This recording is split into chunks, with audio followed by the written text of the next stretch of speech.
നമ്മൾ ഇന്നിവിടെ വന്നിരിക്കുന്നത് മാവേലിക്കരായിലുള്ള ദീപം ലോ അക്കാഡമിയുടെ LLB എൻട്രൻസ് ക്ലാസ്സുകൾ ഡിസ്കസ് ചെയ്യാനാണ്. നമുക്ക് നേരെ ക്വസ്റ്റ്യനിലേക്ക് കടക്കാം.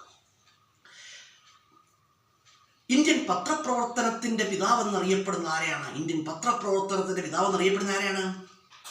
Chalapathi Rao, father of Indian journalism. Answer Chalapathi Rao.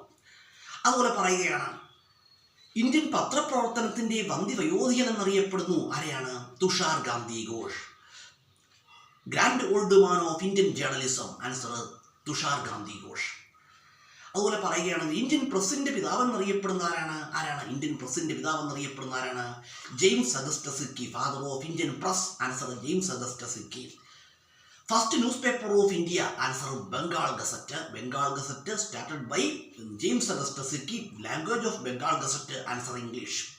അതായത് ബംഗാൾ ഗസറ്റ് ആരംഭിച്ചത് ജെയിംസ് അഗസ്റ്റസ് സിക്കിയാണ്. ബംഗാൾ ഗസറ്റ് ലാംഗ്വേജ് ഏത് ലാംഗ്വേജിലായിരുന്നു പബ്ലിഷ് ചെയ്തിരുന്നത്? അത് ഇംഗ്ലീഷിലായിരുന്നു.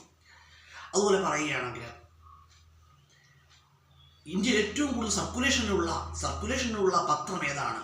Which newspaper has most circulation of India? Answer Dainik Jagran. അതുപോലെ ദൈനിക ജാഗരൺ ഭാഷ ഏതാണ്? ദൈനിക ജാഗരൺ ഭാഷ ഹിന്ദിയാണ്, ലാംഗ്വേജ് ഹിന്ദിയാണ്. ദൈനിക ജാഗരൺ ആരംഭിച്ചാരാണ്? Puran Chandragupta. Dainik Jagran was started newspaper. Dainik Jagran was started by Puran Chandragupta. അതുപോലെ പറയുകയാണെങ്കിൽ ഇന്ത്യയിൽ ഏറ്റവും കൂടുതൽ സർക്കുലേഷനുള്ള ഇംഗ്ലീഷ് ദിനപത്രം ഏതാണ്? Times of India.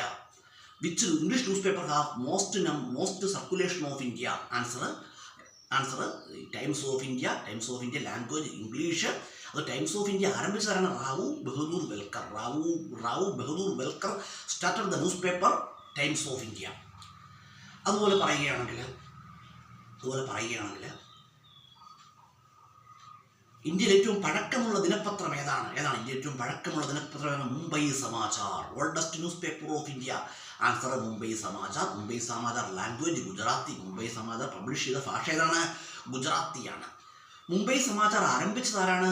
Mars ban. The newspaper Mumbai Samachar was started by Mars ban.